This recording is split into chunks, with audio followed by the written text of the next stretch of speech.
Hello and welcome to Mock the Week. I'm Dara Breen. Joining me this week are Andy Parsons, Lauren Laverne and Russell Howard, Frankie Boyle, Hugh Dennis and Michael McIntyre.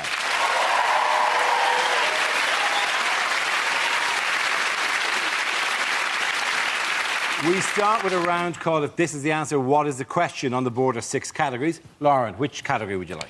Politics, please. OK, politics is the category. The answer is 1. What is the question? Is it how many chancellors does it take to put the shits up an economy? Is it what grade of haircut can Andy Parsons only dream of? Is it I've got it, I know what it is. Is it what's God's PIN number? Is it, let's be honest, when does life start to go downhill? Is it what does the... Wow. Very depressing! Yeah. I've got a lovely idea of your first words. What are you going to say, Frankie? Bleak. Is it what might a one-legged man repeat to himself over and over again while marching? Is it how many times did Charles and Di have sex? Is it, in what year did Jesus have a holiday booked that he never got to go on? Is it what does the average viewer of Jeremy Kyle think the alphabet begins with? It's not any of these, is it? It's not any of those, no. We know this works. It's not any of these. In what year did John McCain first run for president? What is the most popular boy's name in Spain? Very good. It's to do with the Republican Party. Is it the average number of dead bears per room in Sarah Palin's house? It's very good. It is about Sarah Palin. Is it how many times did John McCain meet Sarah Palin before he offered her the... That's absolutely right. Well done, Hugh Dennis. Congratulations. Yes, the question I was looking for was on how many occasions had presidential candidate John McCain met Sarah Palin before choosing her as his running mate? The relatively unknown governor of Alaska was a surprise choice as the Republican's deputy in the US election where, despite her inexperience, she hopes to become the country's first female vice president. She's definitely going to be president, isn't she? Yeah, it's... Because he's 72... He's the first president ever who could be assassinated by someone busting a paper bag. Do you think, well, if he does get assassinated by the paper bag, that in years to come there'll be a film about it and you'll just see on a grassy knoll just various people... Governor of Alaska is the all-time big drop-off in a title, isn't it? Governor, really important and great. Alaska. It's like you've been voted the most handsome man in the Burns unit. Although... You're an international footballer for Scotland. Governor of Alaska is the equivalent, isn't it, of being mayor of the Shetland Islands. It is, yeah. She's a complete redneck, isn't she? Yeah. It would be like Gordon Brown picking as his deputy prime minister the lead singer of the Wurzels. That'd be a bloody good idea. But does the lead singer of the Wurzels have a bear skin with bear head stuffed in her office? She's a really mixed-up lady, though, because one of the reasons that she's been appointed is that she is pro-life, but obviously not for bears. But she's a creationist, so she believes that God made the world in 7 days, and yet she's also a keen hunter. She seems odd like, cheers, God, thanks for all the animals. Basically, isn't she? She's the female version of Rambo. So you're wondering if whether John McCain is thinking of going back into Vietnam. There's an irony here, isn't there, that John McCain spends 5 years in a Vietnamese prison and he's running for president, whereas Gary Glitter, on the other hand... Do you not think... You think that over time we will be going to respect Gary Glitter? Did you see the press conference where he introduced her? It couldn't have been more awkward and horrible. It looked like Joseph Fritzl and his daughter doing an infomercial for a basement conversion company.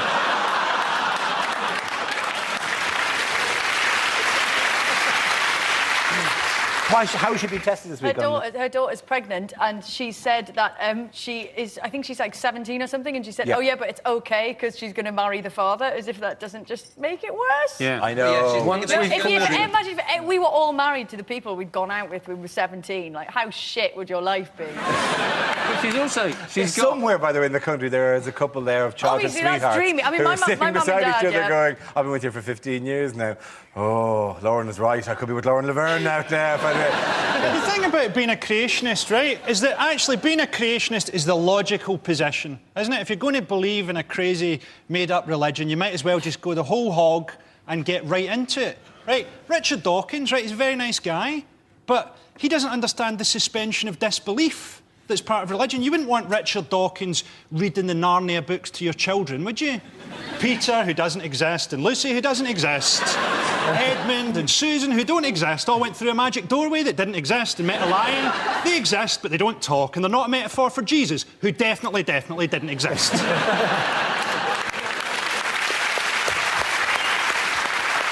I would like to see a chain of events that would lead to Richard Dawkins reading Narnia books to my children.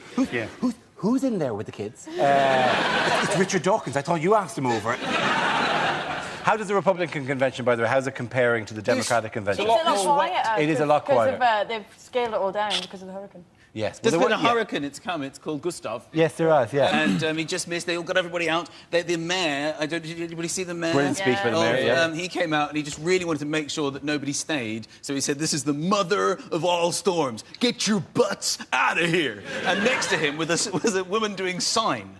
And he went, get your butts out of here. And she went... she whacked her butt. Oh, really? Went, butt out. He did it. He went, butt out. And she went, butt out. I didn't even know she actually did signs. She was just improvising. I love the fact is, Michael, you may have just been on some weird lap dancing channel and you misunderstood it. They name hurricanes alphabetically, don't they? They do, So, yeah, go through. yeah. So the next one could be Hurricane Higgins. What he should have done, McCain, right, instead of cancelling a day of the convention because of the hurricane, he should have timed his speech to take part at the peak of the hurricane. He should have dressed as Magneto from the X-Men, risen up into the air and go, look at my power, America! I think it's only in extreme winds that winds should be mentioned, like hurricanes and gales and stuff. But I just find it really annoying on the weather forecast when they go, there's going to be a stiff northeasterly breeze. I'm not sailing to work. I don't give a shit. Is that going to change my route to work? It's like, if I walk that way with the tailwind, I'll be there in half the time. It makes no difference. On an apocalyptic note, why do some people fear that the end of the world is going to happen next Wednesday? Because it might well do, because they've created a giant black hole machine in Switzerland. A machine that could create a black hole that will end the universe.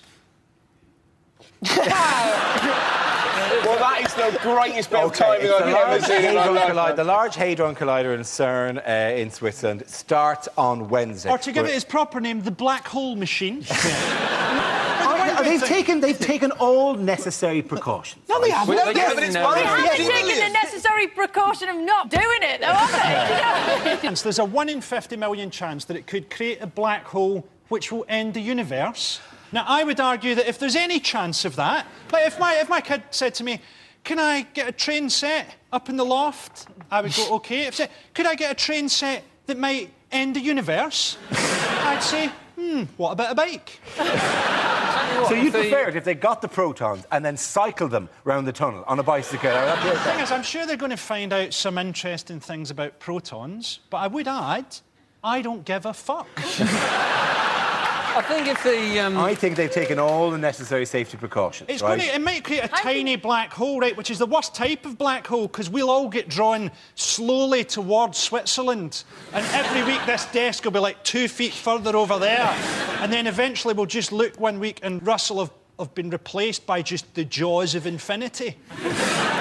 Why was that directed at me, Frankie? The jaws of infinity. I thought we were going to see a cow and chocolate and we'd be in Switzerland, but all of a sudden my eyeballs are sucked out of my face. Just for sitting nearest to the audience. You thought Why that... am I the first to go? You're nearest to Switzerland. We tilted it around during the show so that you be the one closest to Switzerland. Well, this is bullshit now. No one's going to die. It's basically... He just told me I'm going to die on telly. He looked at me and said I was going to... My God, I hope you have the cameras rolling when it happens. That'll be incredible. Just him going, wah, and clinging on to the desk, right? While we hammer at his fingers. Go! Go proudly! No. Go, Russell! Go, Brett. You'd be like that, there's more space on scenes we'd like to see. That's not going to work, though, is it? Because what they're looking for is a thing called the Higgs boson. Yes. Is that right? Which Yes, is it a is. subatomic particle, which is, you know, lasts for a million trillionth of a second. It's incredibly small. Most of the scientists I've ever met would have trouble finding a clitoris. They're not going to find that. Well, OK, they don't find the Higgs boson by just rooting around and checking on their desks. I'm sure there's a Higgs boson Are you saying somewhere. that's your method for finding the clitoris? Well, I'll root around, and if it's not there, I'll check the desk. With that, we offer the points to Frankie, Hugh and Michael!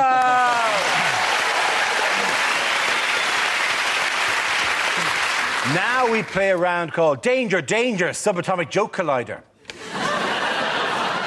This game involves Michael, Andy, Frankie and Russell, so if you could make your way to the performance area, please. This is where we test our performers' stand-up skills. We spin our news generator, it settles on a topic, and anyone can volunteer jokes about the chosen subject. The winner of the team I judge to produce the funniest stuff. OK, here we go. Let's spin the wheel. The first subject is television. Who wants to come in on that? Frankie! It's so patronising, television, isn't it? I saw a show the other day, and it was like how to sell your house kind of thing. And it said, if someone's coming round to view the house, remember to open your curtains and tidy up. Oh, thanks for that. I'd been planning on redecorating using diarrhoea pills and stencils, then shaving the word welcome into my dog's back. I saw a show for the first time the other day, You Are What You Eat, where a woman gets a trestle table of food in front of a fat person, and they have to pretend to feel guilty as she shows them their dream buffet.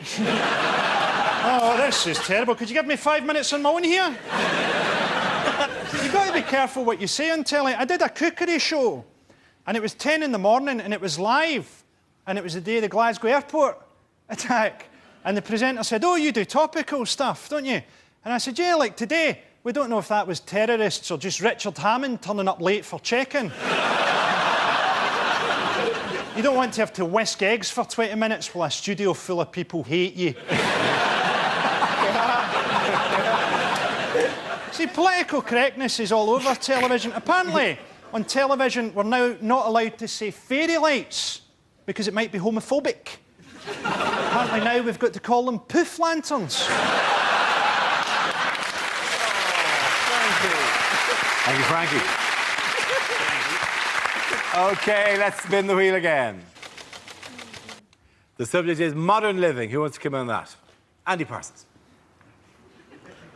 Now, apparently at the next election, we're all going to be able to vote by text. Now, I can see that going tits up, particularly with predictive text. People voting for New Labrador, the Conservatory and the literal demagogues. And I've got to be honest, I am no fan of mobile phones, particularly because you can no longer, can you, call a wrong number. Call a wrong number, don't you? Half an hour later, you get a call back. I believe you just called me. I got a wrong number. No, Sonny Jim, what was it you wanted to say? Well, at that point, I like to go, brilliant. I get to make a dirty phone call, but they've had to bloody pay for it.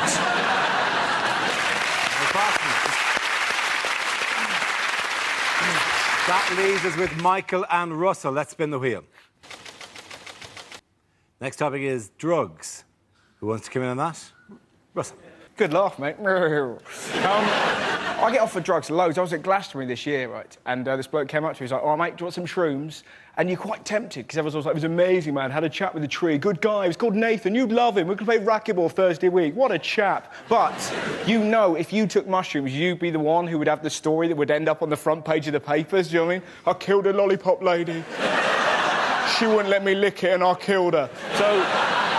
So in the end, right, it's really embarrassing. I had 3 packets of Starburst just shoving in front of my tummy, like, nom, nom, nom, nom, nom, nom. I was like, my guts totally gave way, and this lovely old lady came up to me and was like, are you all right? Now, you've never known being truly pathetic until you've looked into the eyes of a kind stranger and gone, I've eaten too many sweets. There's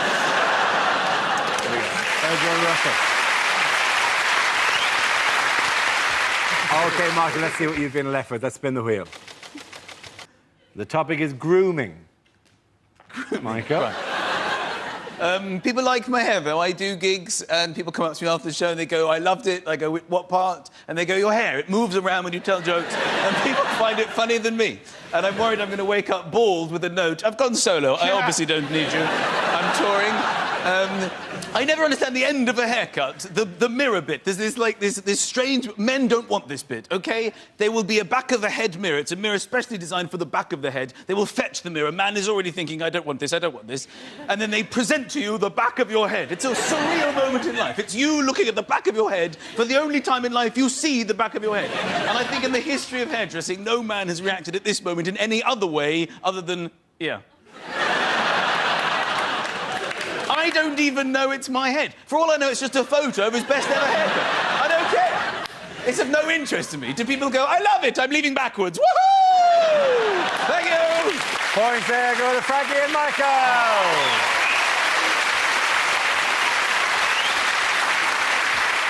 Our next round is called Headliners. Here's a picture of the Chancellor of the Exchequer, Alistair Darling. But what does DIRB stand for? Is it Darling is really Badger? Is it Darling indicates remaining buddy? That guy there.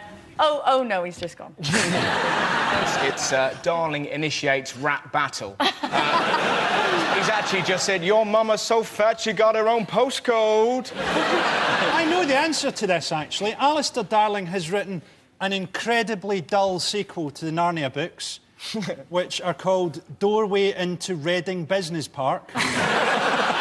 Some children go through a doorway into Reading Business Park and they get a loan from the Prince's Trust. That's pretty much it. Is it Darling's eyebrows really black? Eyebrows, but... yeah. Can't we add a little bit of artistic in Not to spelling, you can't.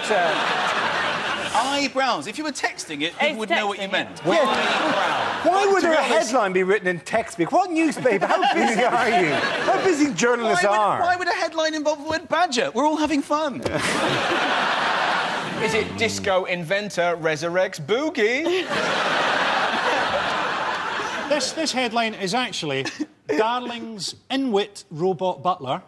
He has an Eskimo robot butler.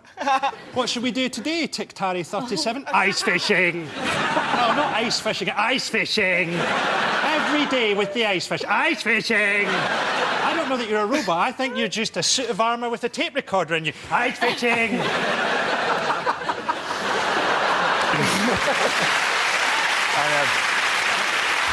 Dara's eyebrows really... Stop putting eyebrows with an eye. Is it Darling in recession blunder? That's absolutely the right answer. Well done. Here. The answer I was looking for was Darling in recession blunder. In a weekend Guardian interview, the Chancellor said the UK is facing its worst economic crisis in 60 years. It's very difficult to listen to anything he says because all you're doing is looking at his eyebrows. Do you know what I mean? It is, It's so difficult. You go, really? Imagine if he was giving you directions. You'd be like, yeah, right, eyebrows, eyebrows. I can't work out whether he actually dyes his eyebrows or whether they're just immune to stress. The thing is, Alistair Darling has sort of said, well, the economy's ruined. Yeah. And he's talked down the pound, and the pound's gone down and stuff. And he said, well, I'm just telling the truth. The thing is, you're not supposed to say that, though. You're the Chancellor of the Exchequer, you crazy puppet-faced bastard. You're supposed to lie and keep confidence up. Yeah. He said there He was should have been on pissed telly, off, surely, didn't with loads of, like, bags of shopping. Oh, I've just been out. Whoa, there's loads out there. You know, but instead, he pretty much stared at the camera, played Radiohead's No Surprises and just went like that. He's supposed to create confidence in the economy. Yes. He might as well have gone on Andrew Marr, and when Andrew Marr said, well, what are the medium-term prospects for the economy, he might as well have gone, oh, well, I'll just show you, and got a harpoon out, stuck it in his mouth, and just blown his brain out onto the wall. I think that's a fairly accurate assessment. You know, but when he said it, I think, because he's really wasted an opportunity. In the interview, at some point, he should just have gone, we're doomed. And left it at that. But we're not panicking, are we? Do you know what I mean? He's I'm got not the panicking. worst thing for 60 years, you know, the worst fun, and we'll just go, oh, fair enough, X Factor. Excellent. To be fair, we are the least qualified people to talk about the credit crunch, a bunch of successful TV comedians. Like, watching us talk about the credit crunch is like the Loose Women Champions League special. I'm sorry, That but is true. I mean, you don't know how much. I mean, the show actually only last week was bought up by a consortium of Abu Dhabi millionaires. We are doing it's good news for all of us, except you. You're moving to the One Show. Yeah. That's vicious.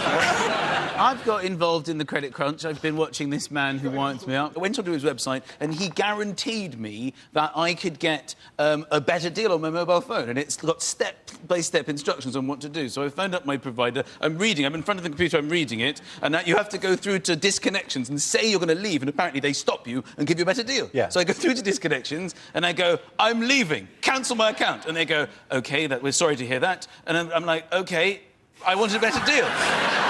And they're like, no, and they said to me, you've just cancelled your account. I was like, no, give me a better deal. It says here, you'll give me a better deal. I said, we can't offer you anything now, sir, because you've just asked us to cancel your account. It's irreversible. So I started offering them deals. So, like, I'll have less minutes, more money. Give me my phone back. And I lost my phone. Why not? He has saved you money. You haven't got a phone.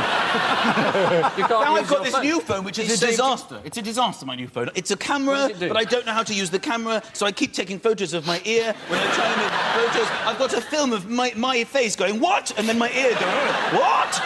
What? I can't make phone calls. I've got 98 photos of my ear. He's saving you money.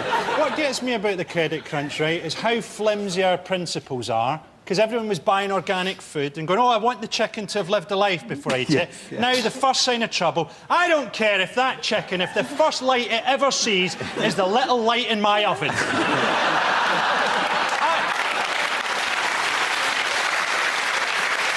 I don't want to eat any chicken that hasn't been brought up with 120,000 other chickens in a council flat in Middlesbrough.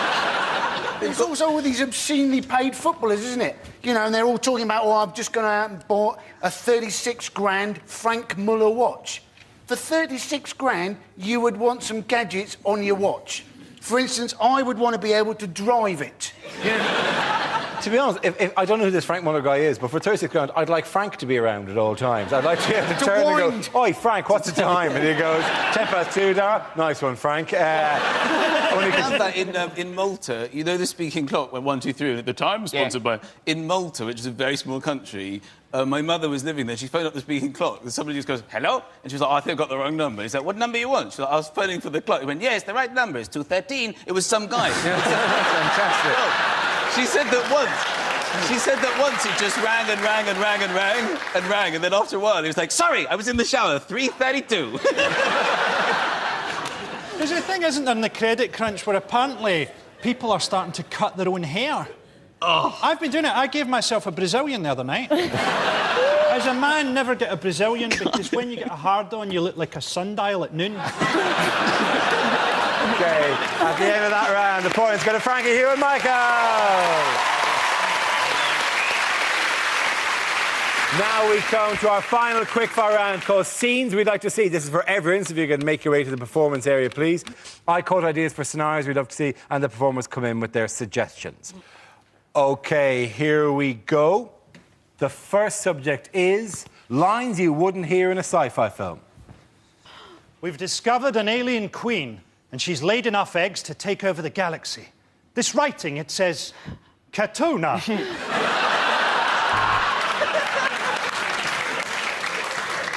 I am C-3PO. This is my cousin, WD-40. All right, Chewie, you look different after that back sack and crack wax.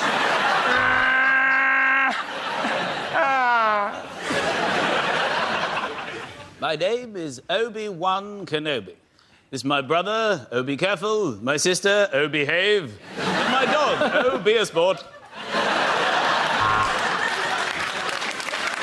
Use the Force, Luke. I've run out of lubricant.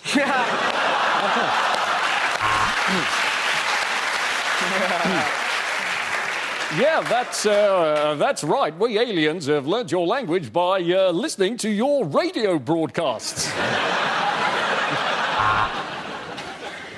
The androids are going berserk, Captain. Let's try switching them off and then on again. Stardate 2171.6. Captain's log. Still won't flush. I'll try again later. Vader, you look like a big black dildo.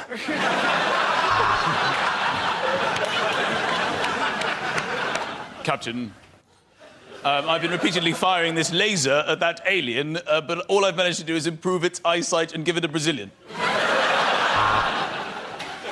It's not easy being a Vulcan, Captain. Due to my death grip, I can't masturbate.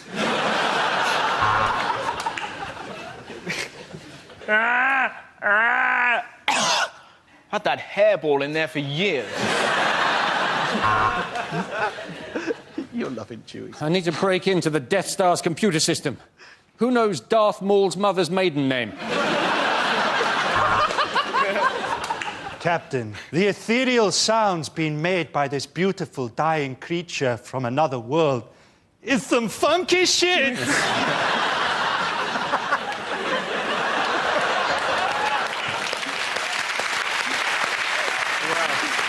OK, the next topic is things you wouldn't hear on the radio. In that episode of the Hugh Dennis story, Hugh Dennis was played by Bruce Willis, Steve Punt was played by Hugh Dennis, and the band was Shawaddy Waddy.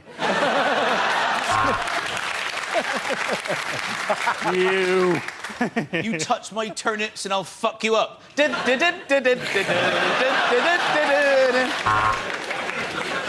And now for a travel update. There is an accident on the M1. It's a good one, so hurry up. There's flames and everything. Next, a book at bedtime. Martin Jarvis reads the speeches of Hitler in a high-pitched girl's voice. Good afternoon, this is Radio 4 and I have a regional accent.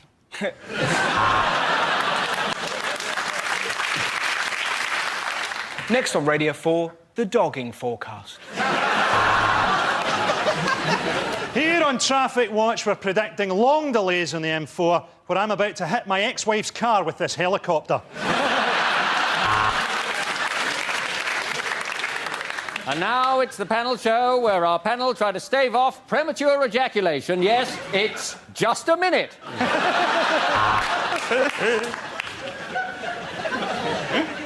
Good morning, this is Breakfast with Tony Blackburn. I'm not actually on the radio, I've broken into your kitchen. Do you want toast? Next, more lesbian propaganda with Woman's Hour. Well, you've certainly stumped the Gardener's Question Time panel. None of us know how to bring a fox to orgasm. You're listening to Heart FM. The same 5 songs all day long.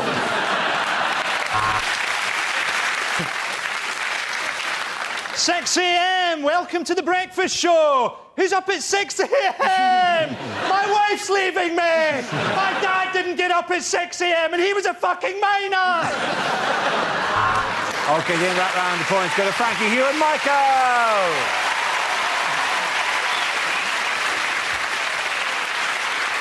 That's the end of the show. This week's winners are Frankie Boyle, Hugh Dennis and Michael McIntyre. Commiserations to Andy Parsons, Lauren Laverne and Russell Howard. Thank you for watching. Good night.